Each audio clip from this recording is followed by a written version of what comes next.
Hola a todos, ¿cómo están?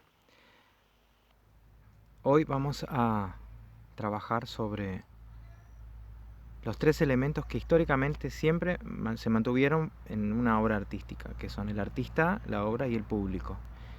Eh, Del artista lo que vamos a buscar es ver cuál es su visión de mundo, cuál es su intención política, qué busca decirme a mí cuando me pone enfrente a esa obra, o cuando yo estoy enfrente a una obra, y cuál es el contexto de ese artista. Es fundamental que yo pueda pensar qué cosas suceden en esa época y en ese momento histórico y en ese contexto para poder entender más al artista y tratar de entender por qué arma su discurso de una determinada manera. Cada elemento lo pone de manera artística y lo pone para decir algo.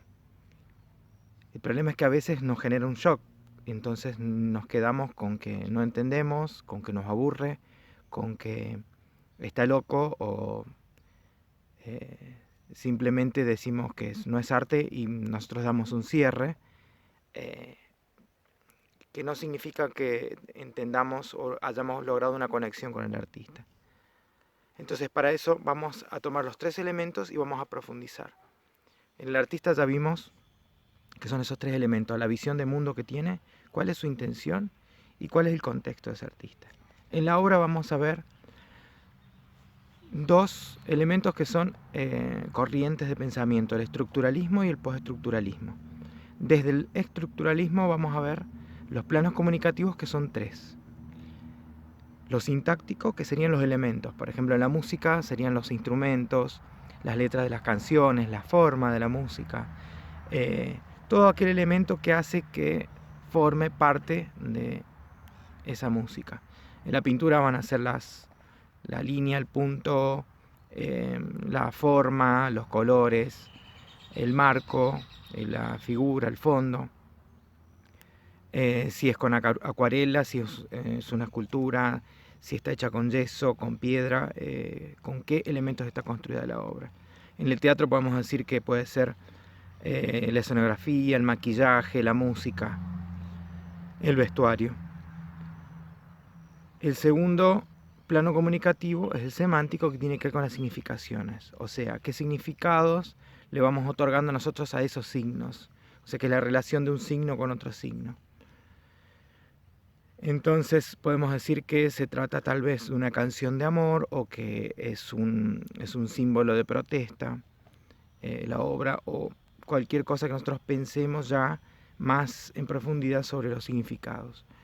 Y en el tercer caso, lo pragmático tiene que ver con las sensaciones que nos provoca.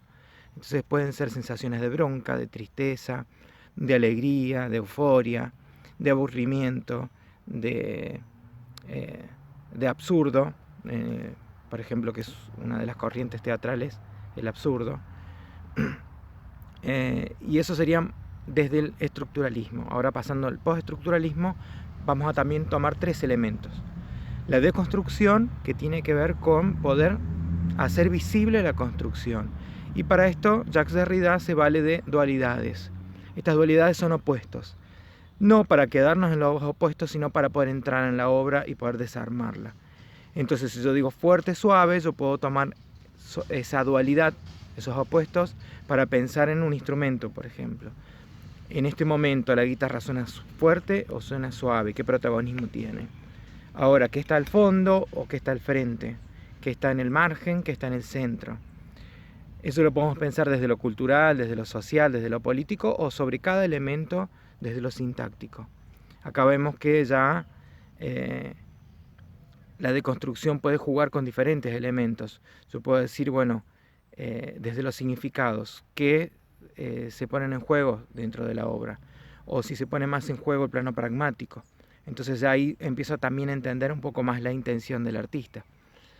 El segundo elemento del postestructuralismo es la teoría del texto, que plantea que la obra es un texto, es un corpus conceptual, o sea que cada elemento que pone el artista tiene que ver con una referencia que existe previamente.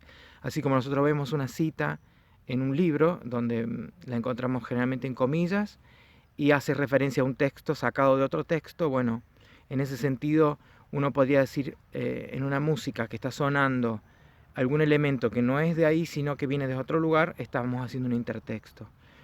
Un ejemplo podría ser cuando escuchamos una música y de repente nos lleva a pensar en una canción de los Beatles, pero no es los Beatles lo que estamos escuchando una banda de rock nacional, pero hay una frase que nos remite a los Beatles. El segundo elemento del postestructuralismo que vamos a analizar es la teoría del texto. Dentro de la teoría del texto vamos a tomar la idea de la intertextualidad, que refiere a que cada parte de una obra es como un fragmento de otra cosa. Entonces es como una cita, como tal cual como la leemos en algún libro o en algún texto de estudio, en donde vemos una frase que está escrita entre comillas y que hace referencia a que es de otra persona.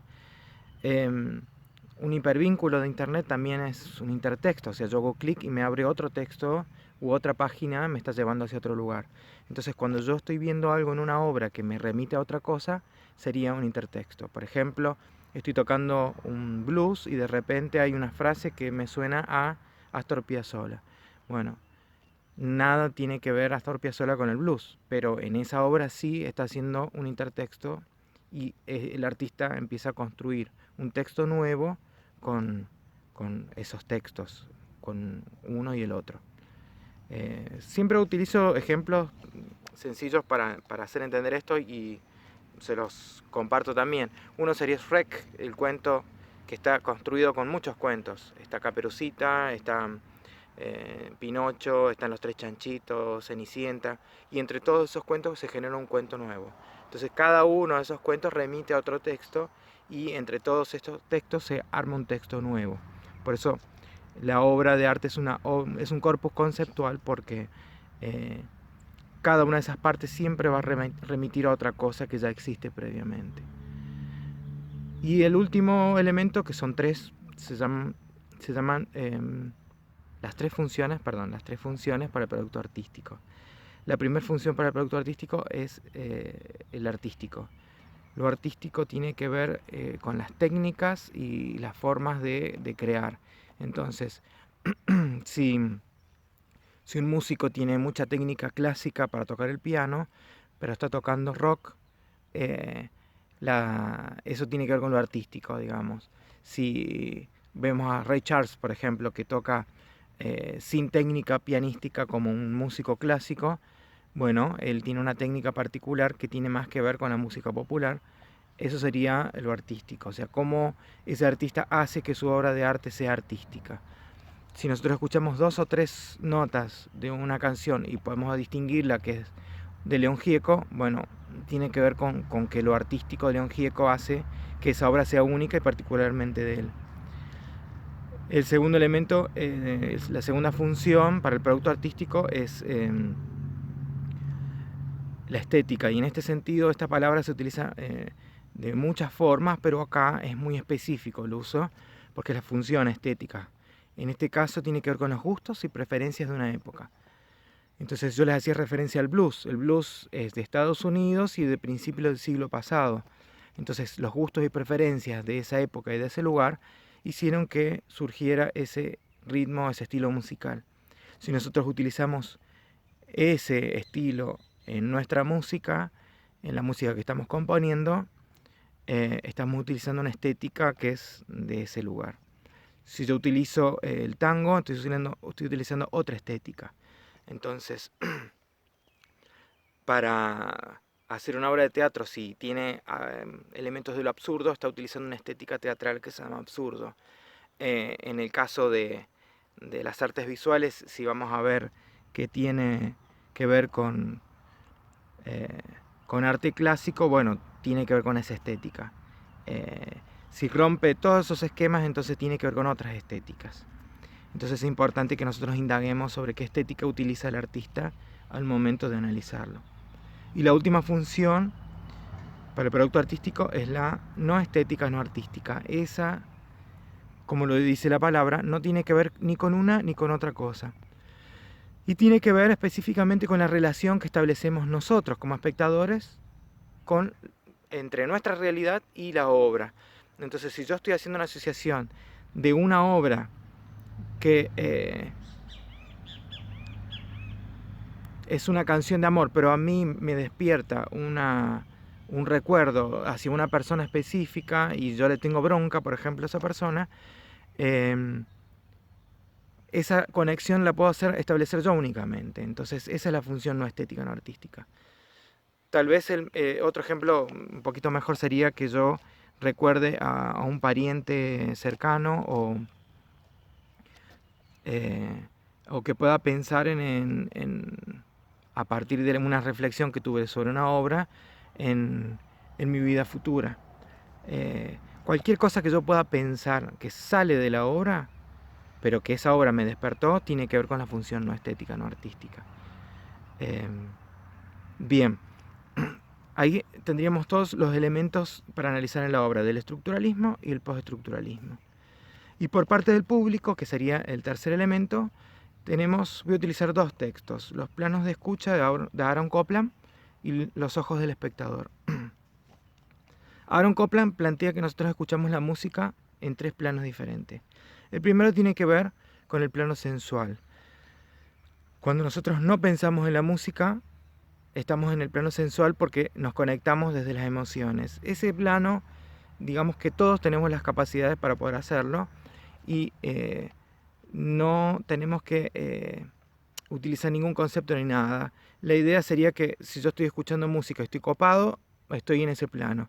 Si estoy súper enamorado de la música y estoy bailando, estoy en ese plano. Si estoy saltando en un recital con 10.000 personas al mismo ritmo, estoy en ese plano porque es el plano sensual. El segundo plano es el expresivo, que es cuando yo empiezo a pensar dentro de la obra. O sea, todo lo que hicimos en el estructuralismo y postestructuralismo sería el plano expresivo, porque tenemos que empezar a otorgar significados, empezar a pensar cuáles elementos tiene la obra, qué es lo que piensa el artista. Todo eso tiene que ver con el plano expresivo. Y el tercer plano de escucha es el puramente musical. Y esto tiene que ver con que mientras más sepamos específicamente de armonía, de ritmo o sobre lenguaje musical específicamente, más vamos a acrecentar el goce de la escucha. Entonces va a terminar diciendo Aaron Copland que mientras más atravesamos estos tres planos, más se va a acrecentar el goce de nuestra escucha, o más se va a acrecentar la experiencia artística. Si bien este autor habla específicamente de lo musical, también lo podemos trasladar perfectamente a cualquier otro ámbito de lo artístico. Podríamos decir los planos de la visión o de la expectación en lo teatral, cuando estamos expectando una obra en teatro o cuando estamos viendo una obra visual. También podemos pensar que estamos en el plano sensual cuando decimos me gusta o no me gusta y me quedo en eso, o cuando puedo indagar más sobre la obra y empezar a ver qué elementos tiene desde específicamente desde las artes visuales o en los significados, por ejemplo. El otro texto que vamos a trabajar para empezar a pensarnos a nosotros como público, como espectador, tiene que ver con la forma en la cual nosotros participamos en esta actividad, si es un espectador pasivo o un espectador activo. Elena Oliveras habla de los ojos del espectador y dice que frente a la obra pasan diferentes ojos. El ojo común necesita placer inmediato, si no abandona automáticamente. Su mirada siempre es superficial y no puede detenerse a pensar mucho porque eso ya lo fastidia. El ojo snob es el que defiende lo que está de moda y lo que ya no está de moda es abandonado. Y también lo podemos pensar como las personas que tratan de aparentar que saben sobre un tema para poder pertenecer a ese grupo y se arman de algunos pequeños discursos o se visten de cierta manera para poder entrar en el ámbito. El ojo absolutista es el que defiende una sola tendencia, por ejemplo, el que dice yo solo escucho rock y nada más, porque lo demás no es música, o el que dice el rock es un ruido de latas, o el que dice el reggaetón no es música. Ese tipo de gente es absolutista porque defiende una sola tendencia. El ojo crítico no se conforma con nada, le da vueltas, investiga, necesita teoría para pensar y empieza a establecer relaciones, cosa que los otros ojos no lo hacen. Siempre piensan las cosas de manera aislada. El ojo crítico necesita poner las cosas en contexto porque sabe que tienen un sentido y mientras más profundiza, tal vez menos empieza a encorsetar las ideas y empieza a tener un pensamiento un poco más abierto. Entonces es aquí cuando nos ponemos a pensar sobre las cosas que vamos diciendo, que vamos pensando. ¿Qué tipo de voluntad tenemos frente a la obra? ¿Es una voluntad abierta o es más bien cerrada? Yo cuando emito un juicio, ¿es cerrado o intento escuchar al otro y tratar de entenderlo, a ver desde dónde está construyendo su discurso? Estos elementos que hemos visto hoy no son una receta mágica, no son un método específico para analizar obras y que no haya otro. Simplemente son conceptos que nos permiten entrar a la obra para poder pensarla. Lo que vamos a pensar está dentro de nuestro ámbito. Lo que sí nos permiten es profundizar y dar una lectura diferente, cambiar nuestros modos de ver. Muy bien, espero que les haya gustado la clase y que les haya sido útil. Cualquier cosa que ustedes no entiendan o lo que sea, por supuesto saben que cuentan con nosotros para las consultas que sean necesarias, y si tuviésemos que hacer alguna videoconferencia lo podemos hacer, nos podemos escribir y lo pactamos. En este caso les voy a dar un ejercicio para que practiquemos estos conceptos. A ver, no hace falta que los vean todos, pero que empiecen a pensar los conceptos que desarrollamos sobre el artista, la obra y el público. Y tal vez no me importa mucho cuando nos encontramos frente a una obra que está planteando una denuncia de forma bastante expuesta, porque tal vez nos podemos dar cuenta más fácilmente. El tema es cuando tenemos que indagar un poquito más para ver esas cosas que decimos que son invisibles, que los leía en los comentarios. Bueno, en el foro, ¿no? Cuando dicen, bueno, el arte hace visible cosas que no son visibles a simple vista. Este ejercicio que les voy a dar tiene que ver con eso. Teniendo en cuenta quién es María Elena Walsh, en qué contexto construye su obra, qué cosas sucedieron en esa época, me gustaría que investiguen a Manuelita. ¿Por qué Manuelita es una tortuga? Si es una metáfora, Manuelita, ¿a qué se refiere con que sea una tortuga? ¿Por qué elige la idea de una tortuga para plantear ese discurso? ¿Por qué se tiene que ir? ¿Por qué causas creen que se tiene que ir? ¿Por qué vuelve y cómo vuelve? Bueno, cualquier cosa que les despierte esta canción, que me parece que muy lejos de ser inocente, nos quiere decir cosas y que nos tenemos que esforzar un poco para poder desentramar ese discurso. Bueno, piensen cualquiera de estos conceptos del estructuralismo, del postestructuralismo, el contexto, los planos de escucha, los ojos del espectador y cuál es la intención del artista. Bueno, mucha suerte, nos estamos leyendo y participando en el foro. Saludos.